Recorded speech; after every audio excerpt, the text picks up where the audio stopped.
a tweet pushed out by JAKIB Media today that had you making a selection or predicting an outcome on this football game Sunday. That's big news to me. I love it. Yeah,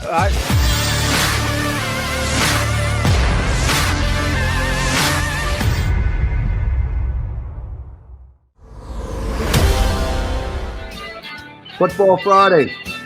Focus Friday. Football 24/7. Come on, Krausey, get focused here on the JAKIB Media YouTube channel with NFL insider John McMullen. Close to game time now as the Eagles in Carolina will get it on Sunday in Charlotte. The team will depart tomorrow, I'm assuming. I know John McMullen will depart for Carolina tomorrow. And, of course, we'll have his report on the live post-game show and then lots of other reporting coming out of Carolina. But it is Focus Friday on Football 24/7, all presented by Stateside Vodka.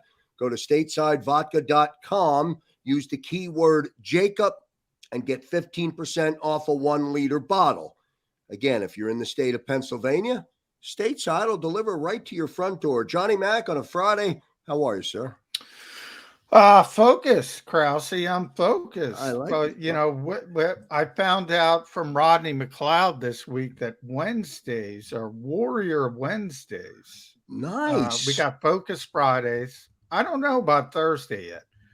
So I'm just going to call Thursday Thirsty Thursdays for Stateside Vodka. How about that? I like that. But so Warrior Wednesday.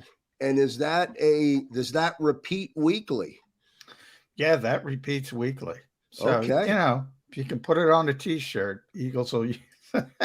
Now, I wonder if looking ahead to next week, since Wednesday will be the day before Tom Brady and Tampa Bay comes to town. Yeah, it all changes next week. It changes. Yeah.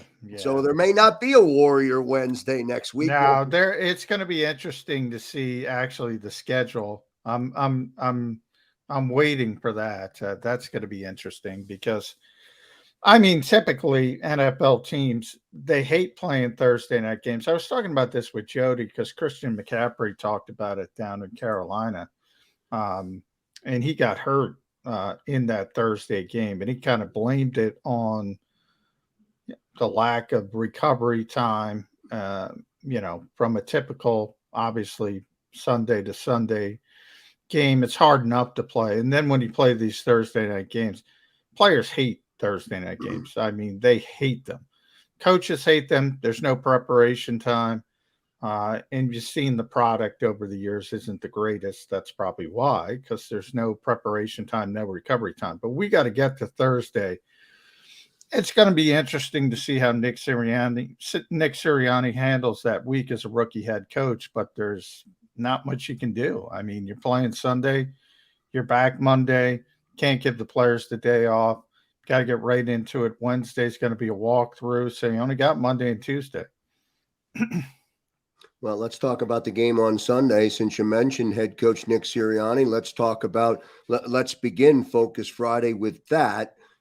Head coach Nick Sirianni, how does he handle everything that Nick Sirianni does right now is new because he's never done it before. So how does Nick Sirianni handle a 1-3 start to the season going into Charlotte on Sunday and arguably a potential Eagles victory on Sunday against a team that they are at least at least match up well with, or at least on paper appear to do so.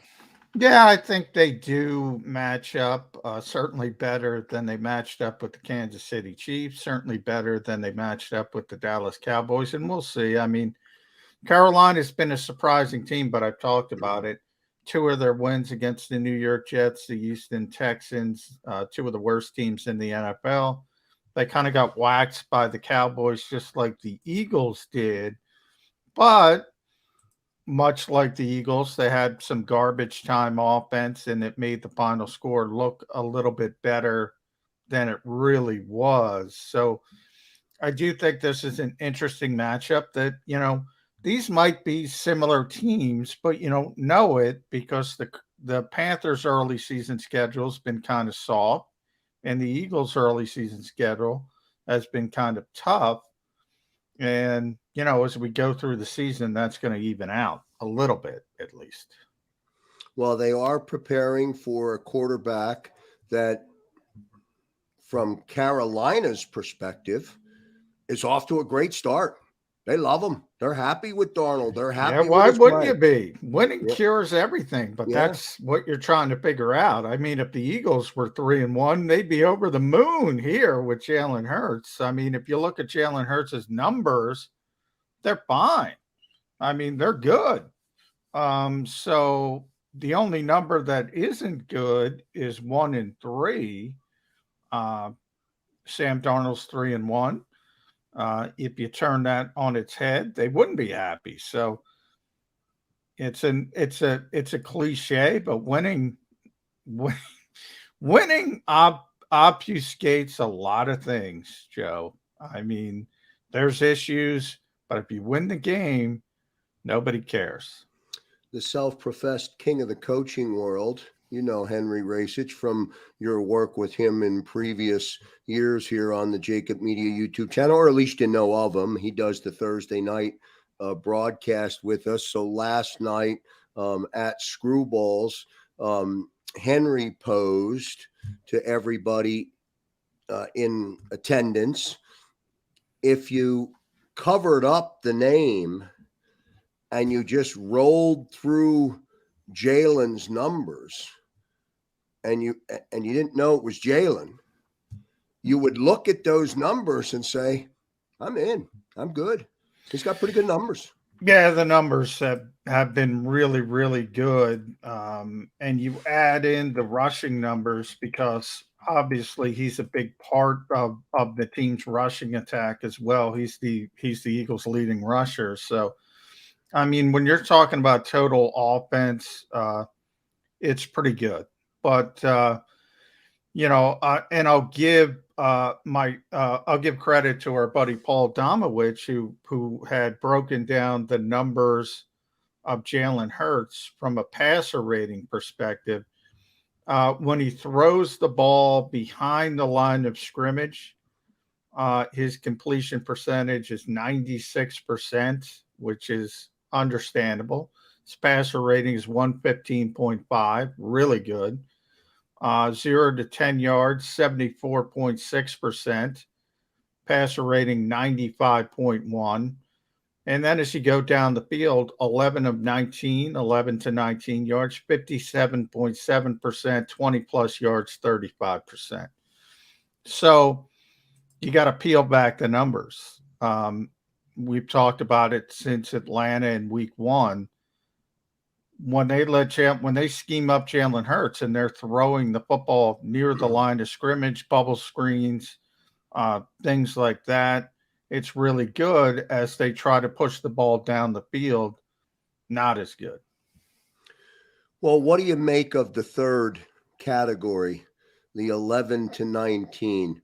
What do you make of the reasons why the percentages and the drop-offs are so substantial? Is it all on Jalen? Is it do the receivers or the personnel share in the responsibility of that drop-off? What is it?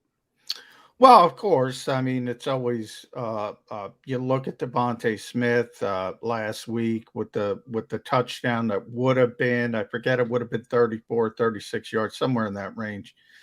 He stepped out of bounds. Jalen Reagor did the same thing against San Francisco. Would have been a mid 30-yard touchdown. That would have improved the numbers. So it could certainly be the receiver's fault. But the main point, it does, the accuracy is still a work in progress. And the more he throws the football down the field, now that's everybody. That's Peyton Manning, that's Tom Brady. The farther you throw the football down the field, your completion percentage is going to go down. That just makes sense. If you're throwing a quick swing pass, NFL quarterbacks are going to complete that all the time. So it happens to everybody. The problem is the drastic drop off to 35% at 20 plus yards. It's got to be better than that. Now, the passer rating at 11 to 19 is fine. You'd like the completion percentage to go up a little bit into maybe the 60% range, low 60%. And then 20 plus, you probably want up at 45% or something of that range. If you're really good, probably 40 is probably the ceiling. So it just points out that, look, when the Eagles, when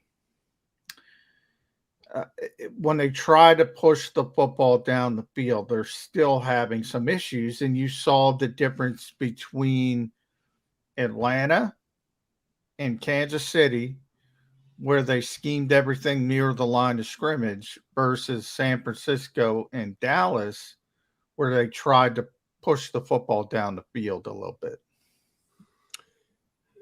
I'm not comparing any of the wide receivers on the 2021 Philadelphia Eagles to our good buddy, our friend, Deshaun Jackson. But I watched Deshaun in the game last night on a underthrown ball from Matthew Stafford. Stop, adjust, come back between two defenders, catch the football, and then stretch across the field and turn it into 60 plus yards, whatever it was, which ultimately led to a touchdown. I only bring that up not as a comparison, but the thought did come into my mind watching the replay of that. Is there anybody on this team capable of making big plays like that, or unexpected plays? I mean, that wasn't a great throw by Stafford, but Deshaun made it a great play. No, I mean, Deshaun has always been great tracking the football. Always. He's always been tremendous at doing that. It's natural to him. You look at somebody like Nelson Aguilar, who hasn't been as effective over the years doing that type of thing.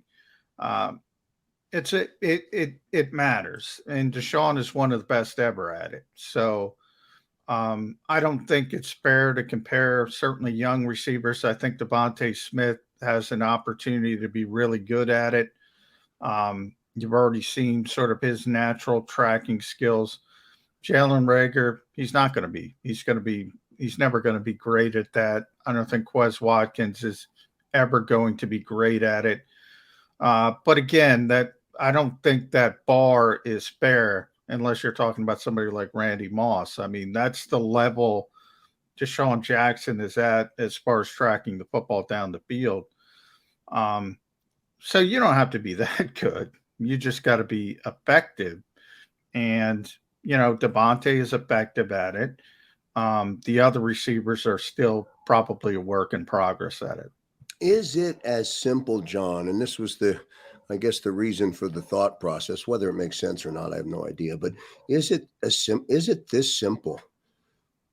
The Eagles just aren't talented enough to compete and win games against better football teams. They just don't have the talent. And the reason I asked that question was a follow-up to a conversation, again, last night with Jody Mack, and we were talking about the defense and adjustments, and and Jonathan Gannon does not like to blitz, and Jody Mack said he can't blitz. He doesn't have the personnel to blitz. No, he doesn't.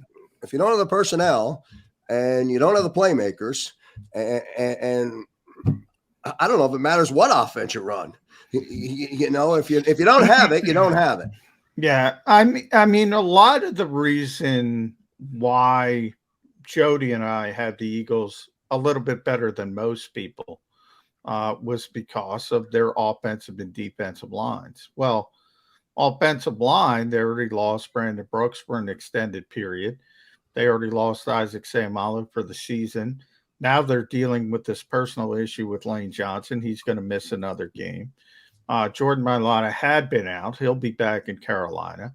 And then on the defensive side, you lose Brandon Graham for the season.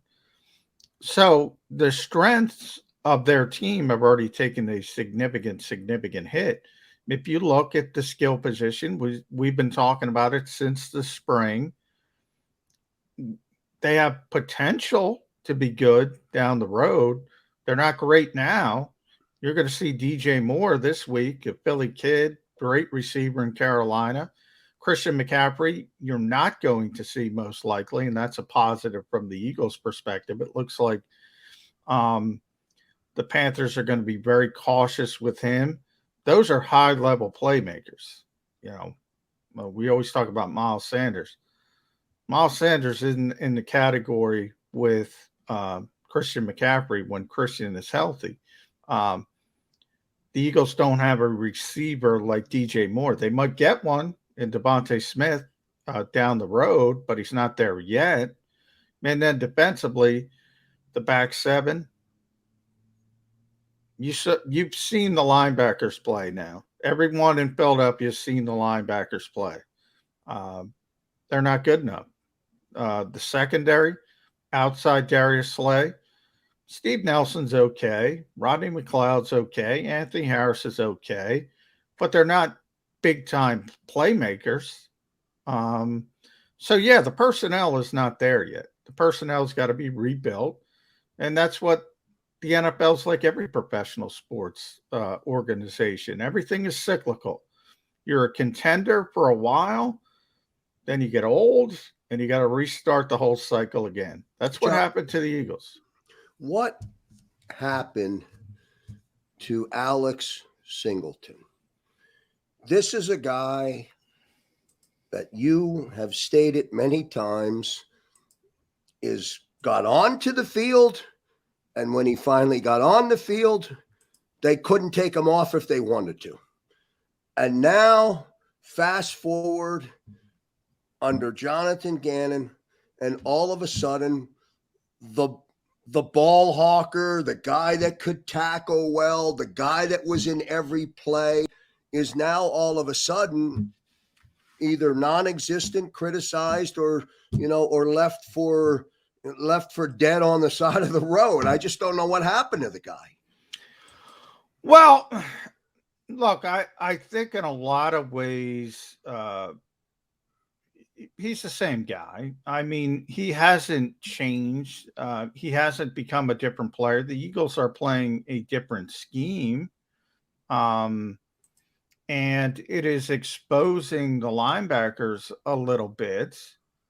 And when you play a lot of cover two, and you're trying to limit the big plays down the field, you're putting a lot on your linebackers' plates as far as stopping the run, and the Eagles haven't been very good at it. So, if you're looking at Alex Singleton being on the field for the Philadelphia Eagles, remember there was some context to that, in that the Eagles don't have great linebackers.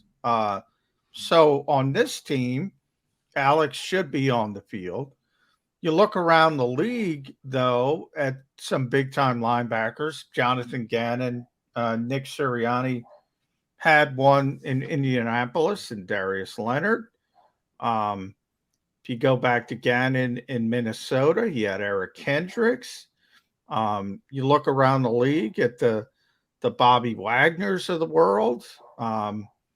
Tampa Bay, the Super Bowl champions, have two great linebackers in Levante David and Devin White. The Eagles don't have, that's where we get back to the personnel. The Eagles don't have those types of linebackers. For what they have, Alex Singleton remains their best linebacker, but he's not the type of player that can just make up for a scheme that isn't trying to help the linebackers. They're trying to limit big plays, and that's what you're kind of seeing right now. Is the same statement apply to Fletcher and to Ryan Kerrigan? The ego killer who, even though he's however many years in the league. I mean, the guy's name was always, he always made the stat sheet. He always came up with the play.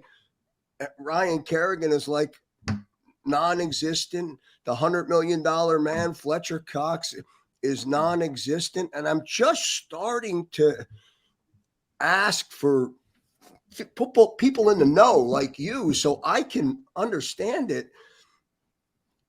Does the system suck? Is it the system that are turning good players and stars into goose eggs? I'm not going to go down that route for this reason. Again, Kansas City is an outlier. Kansas City is the best offense in the NFL. I mean, I think people forget, and that's why I bring up the Carolina Panthers. I guarantee we aren't having this conversation if the Eagles played the New York Jets and the Houston Texans. They wouldn't have looked that bad. The Kansas City Chiefs have the best offense in the NFL. The plan was sound. The execution of the plan was not sound. The plan was to keep Kansas City from explosive plays, force them to go on to long drives. Same plan the LA Chargers had and executed it versus the Eagles, who didn't. The Chargers were able to turn the football over, stop Kansas City at times. The Eagles were not. They gave up 9 of 10 on third downs. When they did have Kansas City in certain situations, third and long, Josh Sweat jumps offside. There's discipline issues. The plan was sound. The execution of the plan was poor. And I ask every fan, it's a simple question. You go into a game against the Kansas City Chiefs, Patrick Mahomes, Travis Kelce, Tyreek Hill, even Mecole Hardman versus Clyde Edwards-Helaire. Who are you concerned with? If you say Clyde Edwards-Helaire, you don't know what you're doing. Nothing against him. He's not a bad player, but you just have to relate. Your goal is to stop those guys. Limit those guys. You can't stop, Patrick Mahomes. He's like Michael Jordan in his prime. Instead of letting him score 40, you hope to hold him to 30. You're going to get gouged. Just a matter of how badly are you going to get gouged. The Eagles, as they start playing the Carolinas of the world, not so much Tampa Bay, obviously, but you get into the Raiders and beyond, things will get better. Kansas City and even Dallas, look at what Dallas did to Carolina. Carolina, as we stand here today, has the number 3 ranked defense in the NFL. They're top 10 in basically everything. They're number 1 in third down defense. They're top 10 in scoring defense, run defense, pass defense, everything. Cowboys gashed them up and down. Cowboys killed them. Cowboys ran for more against Carolina than they did against the Eagles. Sometimes it's the opponent. And they just got off playing 2 top 5 offenses. Number 1 in a top 5 offense. Number 1 in Kansas City, top 5 offense in Dallas.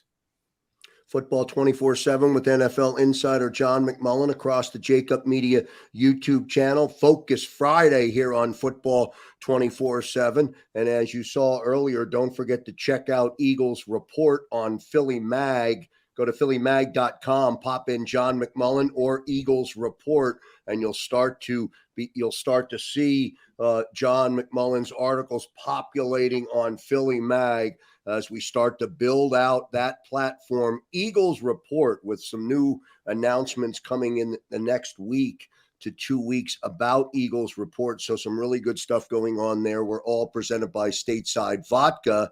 And again, 15% off of a 1-liter bottle. Stock up before the game on Sunday, and then enjoy a beverage when the live post-game show comes on and John McMullen checks in from down in Charlotte. A couple of game notes here, Johnny, before I let you wrap up your Focus Friday. I know you had speculated, I think it was Wednesday, when conversation or whenever the narrative certainly appeared that Lane wasn't going to play. Now he's definitely not going to play. Mailata back at practice Wednesday. Mailata is going to play the game on Sunday. Is it going to be Dillard, Dickerson, Kelsey, Driscoll, Mailata, left to right? Is that what it'll be? Nick Sirianni would not confirm that. If you're a betting man, though, bet it and bet it hard. Okay. That's all I'll say. But he's trying to go the competitive advantage route. But yeah, it's going to be it's going to be Andre Dillard, Landon Dickerson, Jason Kelsey, Jack Driscoll, Jordan Mailata. Again, barring a setback for Jordan Mailata.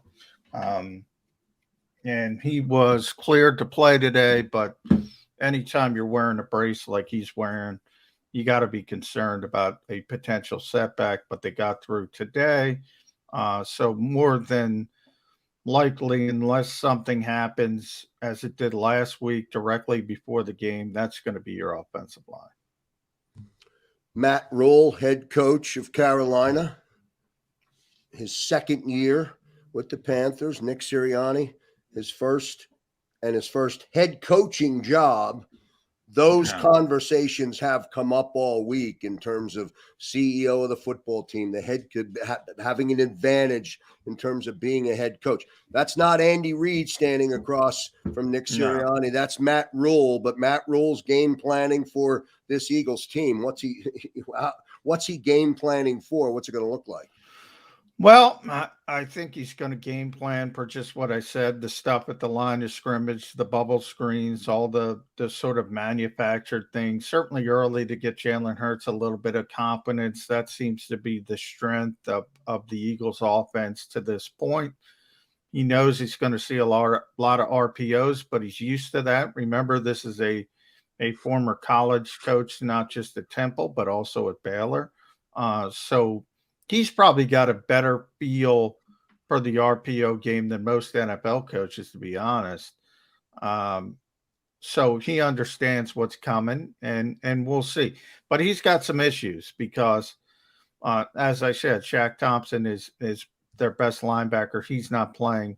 They lost J.C. Horn to a broken foot a couple weeks ago. He was their number 8 overall pick. It might have been the Eagles pick, by the way, if he fell to them, because the Eagles loved him.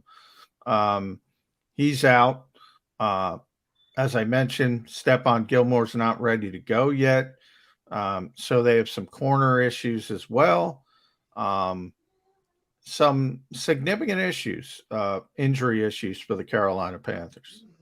John, I know you know I love feeling good about going into the next game. And I know that you do not like to do this, but I think I did see a tweet pushed out by JAKIB Media today that had you making a selection or predicting an outcome on this football game Sunday. That's big news to me. I love it. Yeah, for the first time this year, I have picked the Eagles to win the game. I didn't even pick them in Atlanta. So I've been right 3 times. I've been wrong once. I think they're going to win the game for a couple reasons. One, the Eagles seem pretty confident. I think this is a matchup they like, just from a style standpoint.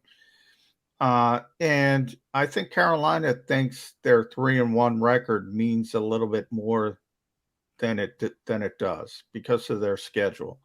And to me, they think they're a contender, but I don't think they're a contender. So I think it's going to be very close. I have the Eagles winning 23-22, but I think they're going to go in there. They're going to upset a team that probably thinks they're better than the Eagles, but might get a little Mike Tyson punch in the face, and they'll be in for a dogfight.